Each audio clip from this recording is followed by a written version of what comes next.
Hello. So, a little bit about me. This is like the first time I'm streaming, so I wanna just do this thing. So, here is my link tree.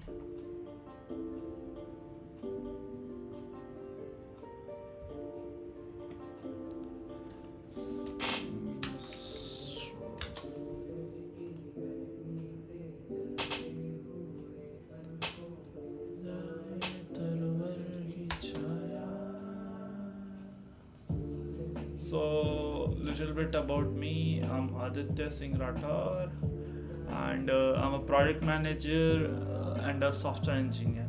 So, I have a passion of building user-centric designs and focuses on impact. So, yeah, you know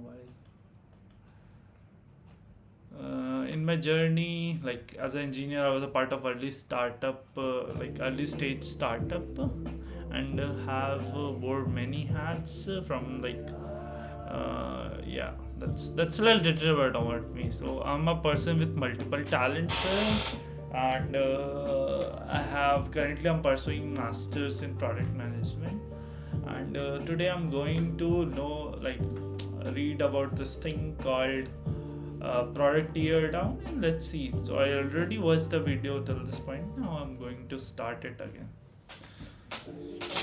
You can either go through user journeys, customer interviews, and improve on an existing idea, or you can go down the persona redefinition and future feature investments. So this is investing in a new growth area, like a brand new idea which you've never tested out in the past. Alexa, stop. Please remember, if you go down one path, it might not be as expensive to try out or improve an existing idea. But if you are going behind a blue sky opportunity, then you are probably opening up a potential Pandora's box. And so you have to be prepared for the amount of investment, amount of time, amount of commitment, amount of learnings, amount of heartbreaks, like however you want to frame it. You need to be aware and you need to be okay with everything that comes with one versus the other. Very similar to the share market, if you will, risk versus rewards. If you I'm so sorry, I'm a little distracted, so I'm just going to restart this part.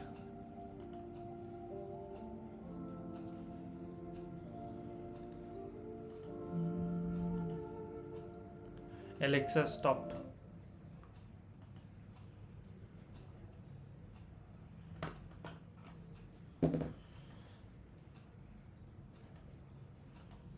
There are two forms of new idea generation.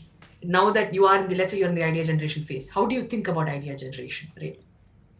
You can either go through user journeys, customer interviews, and improve on an existing idea, or you can go down the persona redefinition and future feature investments. So this is investing in a new growth area, like a brand new idea which you've never tested out in the past. Please remember, if you go down one path, it might not be as expensive to try out or improve an existing idea. But if you are going behind a blue sky opportunity, then you are probably opening up a potential Pandora's box. And so you have to be prepared for the amount of investment, amount of time, amount of commitment, amount of learnings, amount of heartbreaks, like however you want to frame it. You need to be aware and you need to be okay with everything that comes with one versus the other. Very similar to the share market, if you will, risk versus rewards. If you take a higher risk, if it pans off, you'll probably get a higher reward. If you're taking a lower risk, if it pans off, you will get a lower reward. Right. So that's one way of thinking about it. You can use the same methods to validate, yes. But one thing that I'd also encourage you to do is if you are uh, going down the path of a new growth area, building a new feature, etc., do try and break it up into your MVP, your V1, your V2, similarly as you would for any feature. And so and frame those ideas also as hypothesis. So if your MVP fails for whatever reason, then you know that you need to make tweaks to your MVP plus plus your V1, whatever it is. Okay, so just MVP is a minimum viable product, and that's the least amount of product that you think your customer is going to be happy with, that you want to release out into the wild. So you can use the same methods of validation, right? You can use experimentation, focus groups, survey questions, one-on-one interviews, customer visits, however you deem fit. There is another very interesting quadrant drive or quadrant process that I have been adopting is how do I know if my idea can be done? Okay. So there are multiple questions that you do need to answer. This First is of all, called think about it. Does feasibility it fit into your study. product strategy? It's very important that you think about your product strategy. If your product strategy is to grow in an existing market, you just don't want to go to a new market, right? So just make sure that that's fit into your product strategy. Does it affect your metric your organization has signed up for, directly or indirectly? Directly feeds into your OKR conversations. So, how does it compare against other things that your organization could be investing in?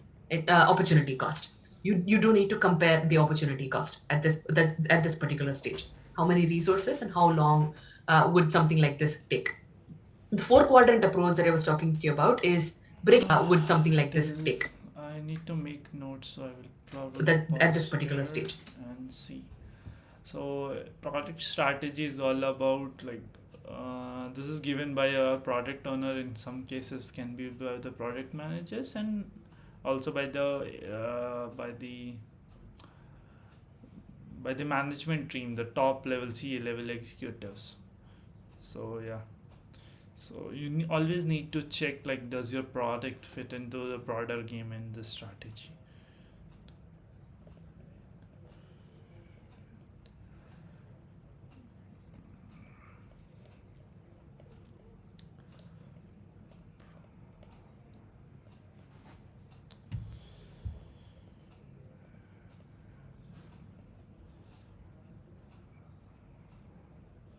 So the last one is does it affect the metrics of your organization that you signed up for? And so this is like the KPIs which you have on a North Star matrix.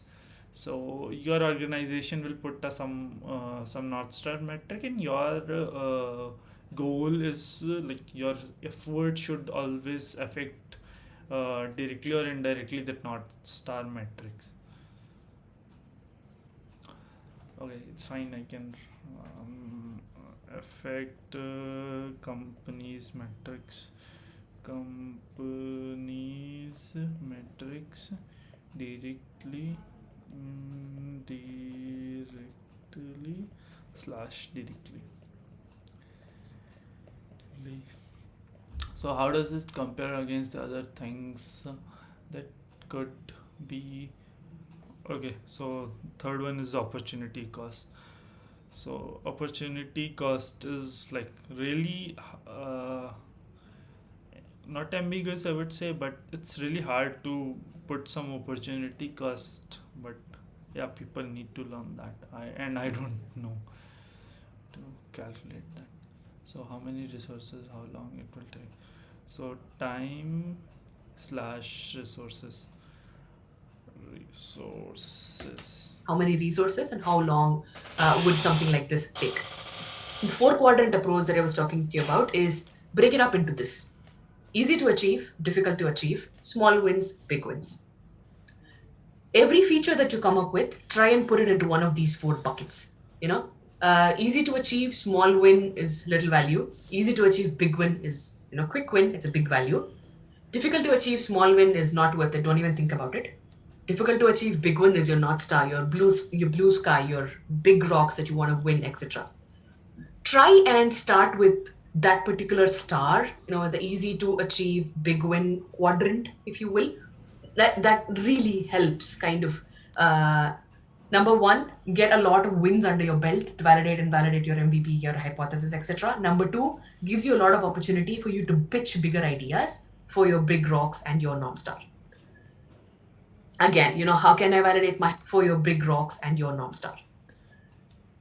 Again, how can I validate my hypothesis? You can use all of these different approaches, even for the wins, even for the feature that you've picked up from this particular quadrant.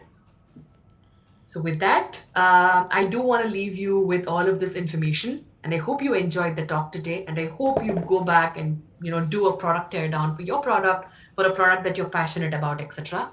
If you have any feedback, if you have any questions, if you have any concerns, about the topics that I had discussed today, feel free to reach out on my LinkedIn. And I hope you enjoyed the session today. Thank you so much.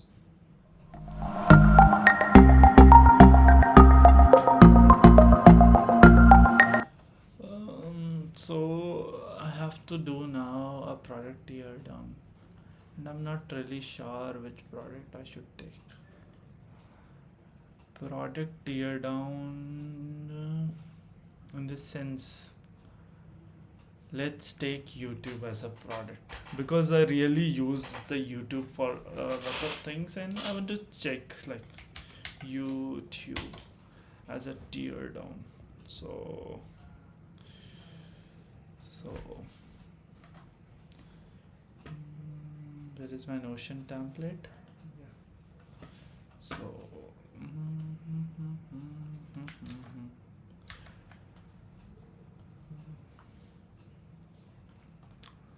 So here is my Notion template. I just saw this WhatsApp. Maybe I put it like product feature product improvement category. Now let's do product tear down of YouTube. Tear down of YouTube.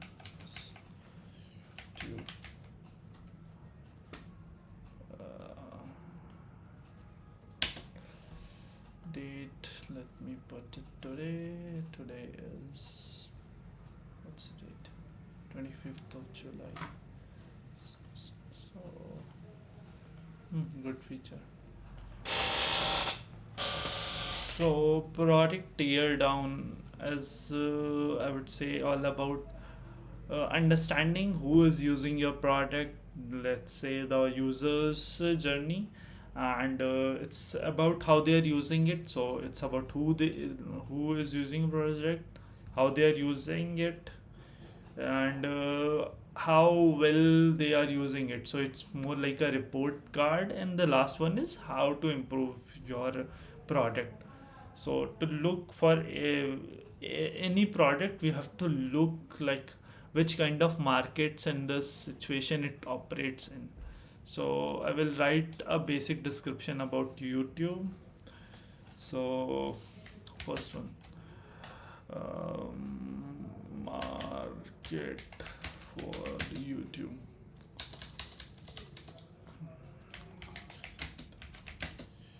YouTube.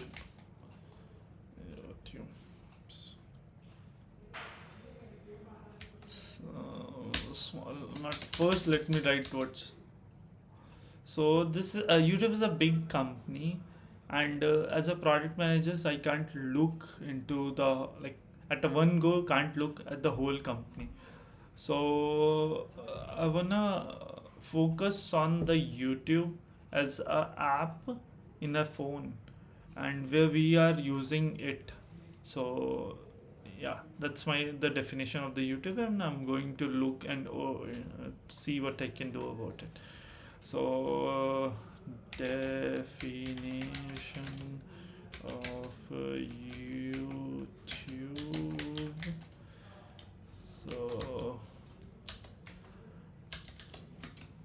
it's it's a video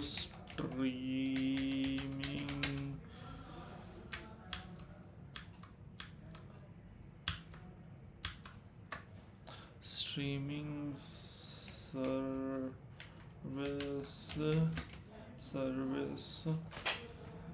videos. So the main job of YouTube is the video streaming part.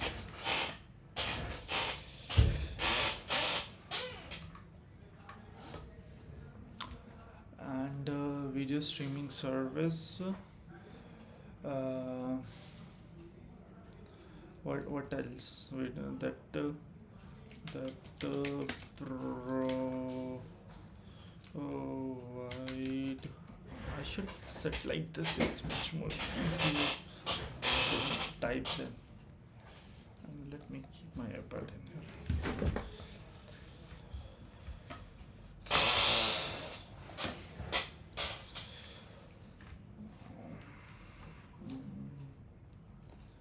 should shift my monitor in this side. It's much better to you work like this.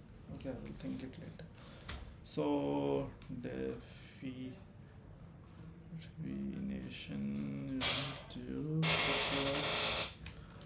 content on demand.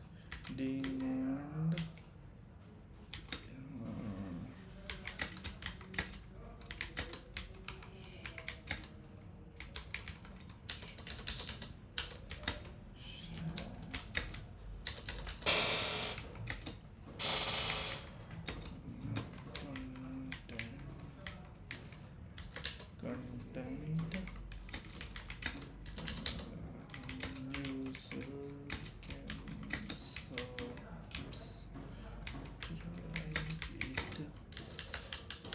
see.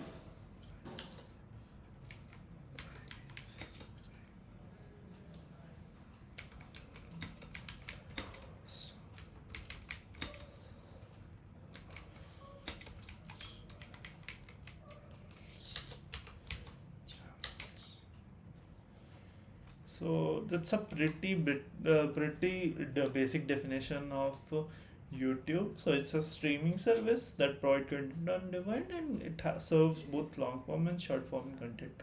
So it's a pretty generic platform. You can upload any type of content you want. Okay, and you can subscribe to the channel and watch those videos.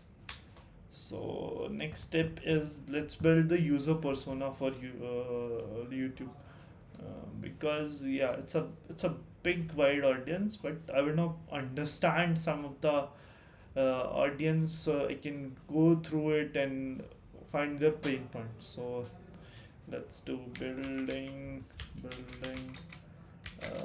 user persona for YouTube.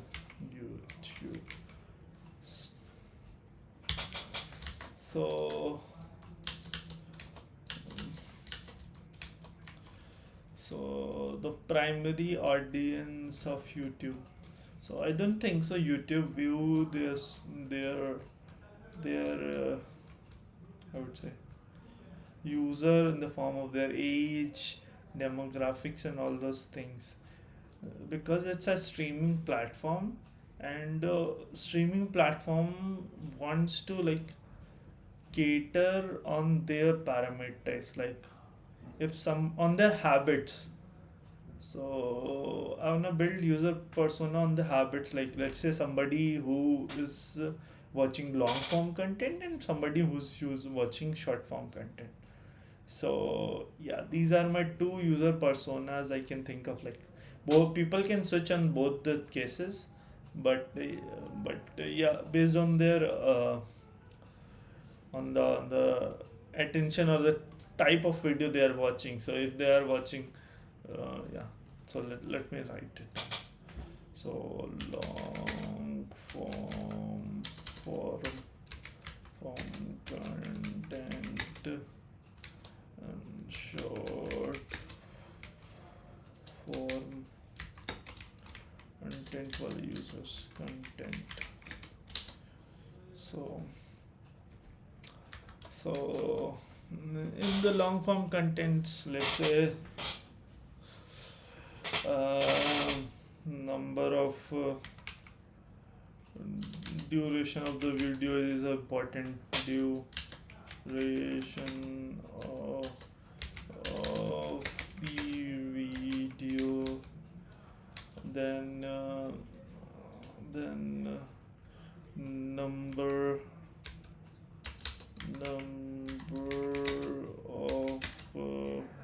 video watch, hashtag number.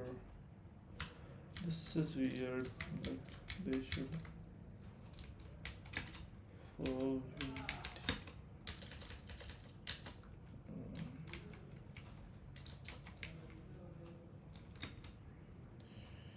views per day.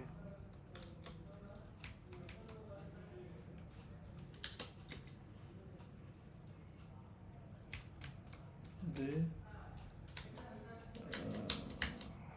day and What else for the long form content?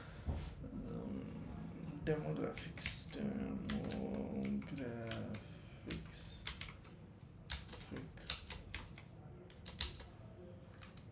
Short form content के लिए same things for short form content.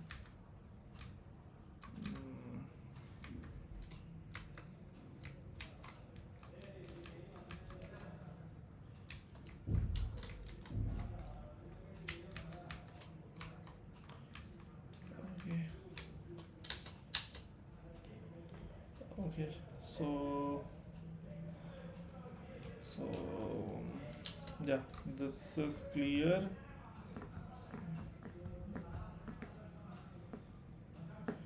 So I'm just looking at over to my notes and see how.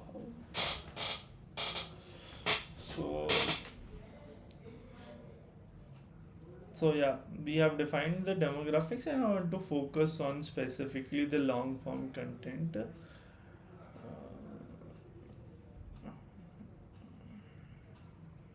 Let's short form content first now,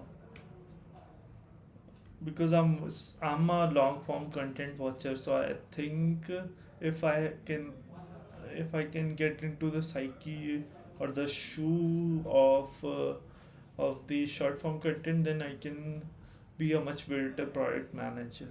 So I want to go with short form content, and now I'm going to build that shoe of the short form content person. So for building that shoe, uh, for building this shoe, you want to understand like what are the use cases, like how they are using it proper. So use cases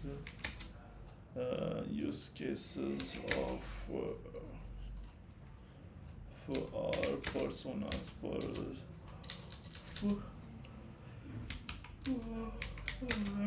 platform content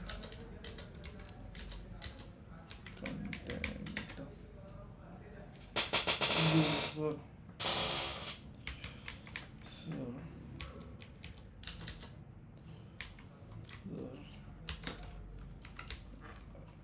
how